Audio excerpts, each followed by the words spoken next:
Request చేస్తున్నాం భరణి గారు.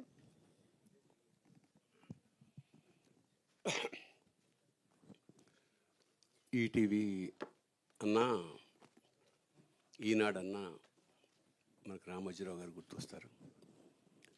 నాకు ఆయనకి అనుబంధం దాదాపు 40 ఏళ్ళ నుంచి ఉంది. చివరిసారి ఆయన కలవడం నా జీవితంలో అంటే ఎప్పుడు కలిసినా ఒక ఇన్స్పిరేషనే. చివరిసారి కలిసినప్పుడు ఏంటంటే, నేను ఒక జర్నలిస్ట్ వేషం వేసుకున్నాను. జుట్టంతా చెదిరిపోయి, బట్టలు చిరిగిపోయి అలా ఉంది. కానీ పొద్దున్నే పర్మిషన్ తీసుకున్నా, రామోజీరావు గారిని కలవచ్చా అని. లంచ్ టైంలో రమ్మన్నారు. మళ్ళీ గెటప్ మార్చుకోవడం కష్టం అని చెప్పి నేను వెళ్ళా ఆయన దగ్గరికి. వచ్చారు. రాగానే ఏమనుకోకండి సార్, ఇది ఒక ఫ్రస్ట్రేటెడ్ జర్నలిస్ట్ గెటప్ అన్న. ఆయన జర్నలిస్ట్ అందరూ ఫ్రస్ట్రేషన్లోనే ఉంటున్నారులేండి అన్నాడు. సమయస్ఫూర్తి. తర్వాత సార్ మీకు ఈ పిల్లి గడ్డం లాగా పెట్టారు, బాగుంది సార్ అన్న. గడ్డందే ఉందండి, నేను బాగాలేనన్నాడు ఆయన. చిక్కుమంది నాకు. తర్వాత చెప్పారు ఆయనకు హెల్త్ ఏం బాగుండట్లేదు ఆయన. సరే వెళ్ళిపోతున్నప్పుడు లిఫ్ట్ దాకా వద్దు సార్ మీరు కూర్చోండి అంటే, లేదు అది ఆయన సాంప్రదాయం. లిఫ్ట్కి ఎక్కాక సార్ మీరు అంత మాట అనకూడదు సార్, మా ఆయుష్ పోసుకుని మీరు ఉండాలి, మీలాంటి వాళ్ళు అవసరం, దేశానికి అవసరం అని. ఏం మాట్లాడుతున్నారు భరణి గారు, నేను అన్ని కార్యక్రమాలకి అరేంజ్ చేసేసుకున్నాను. నాకు ఆ లిఫ్ట్ దిగిపోతుంది. నాకు అంత అంటే చిరస్మరణీయుడు గాడు, ఎంత గొప్ప మనిషి అంటే అలాంటి. ఆ తర్వాత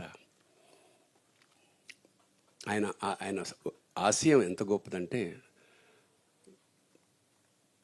సతతం ఎల్లకాలం శాశ్వతంగా ఆయన ఆశయాలు ఉంటాయని మనస్ఫూర్తిగా నమ్ముతూ, నెక్స్ట్ మా ఇందాక మనవాడు అనిల్, రవి చెప్తున్నట్టు అందరికీ ఏజ్ పెరుగుతూ ఉంటే రాఘవేంద్ర వారికి వెనక్కెడుతూ ఉంటుంది. ఆయనతో పరిచయం నిజంగా నా సౌభాగ్యం. ఇప్పుడు మల్లెలు పోసిన పల్లకిలో ఊరేగుతున్నట్టు ఉంటుంది ఆయనతో పెడుతుంటే. ఎంత రైటర్ కానీ, డైరెక్టర్ కానీ, యాక్టర్ కానీ ఎంత ఎంజాయ్ చేయొచ్చో. కేవలం ఆయన ఉన్నాడంటే నాకు ఎట్టి పరిస్థితుల్లో, యాక్చువల్గా ఇవాళ నాకు వేరే పని ఉంది కానీ ఆయన స్వయంగా ఫోన్ చేసేటప్పటికి ఇంకా కాదనలేకపోయాను. ఇక ఈటీవీ చాలా గొప్ప వేదిక ఇది. ఎందుకంటే పూర్వం షార్ట్ ఫిల్మ్స్ అనేవి ఒక ట్రెండ్గా మొదలైందన్నమాట. అంటే విజిటింగ్ కార్డ్ ప్రొడక్షన్స్ అంటే నేను ఇది చేయగలను అని. కాకపోతే అంత సక్సెస్ఫుల్ కాలేదు. లక్షలాది మంది షార్ట్ ఫిల్మ్స్ చేస్తున్నారు. కానీ ఈ వేదిక మాత్రం ఖచ్చితంగా, ఎందుకంటే పరిపూర్ణమైన కథను అరగంటలో చెప్పగలిగిన వాడు ఏదైనా చేయగలడు అనేది ఒక. తర్వాత మన వాళ్ళు చెప్పినట్టు యాడ్స్, సాంగ్స్, ఫైట్స్ ఇలాంటివే కదా. అంచేత గొప్ప గొప్ప కథల్నికి పరమాద్భుతమైన వేదిక ఇది. సో భవిష్యత్తులో మనం ఇంకా చాలామంది దర్శకుల్ని ఎక్స్పెక్ట్ చేయొచ్చు ఈ వేదిక నుంచి. అలాగే నటులు సతీష్ వేగేసిన కథ చెప్పిన ఉత్తరక్షణమే నేను ఎస్ అన్నాను. చాలా బాగా చేశాడు. చాలా తక్కువ టైంలో చకచక చేసేసాడు. ఖచ్చితంగా ఈటీవీ విన్లో కథలు మనం దాచుకోదగ్గవి, హృదయంలో దాచుకోదగ్గవి. అలాగే ఎంతమంది గురించి చెప్పిన చిన్న ఆవకాయ ముక్క లాంటి మా సుమ్మ గురించి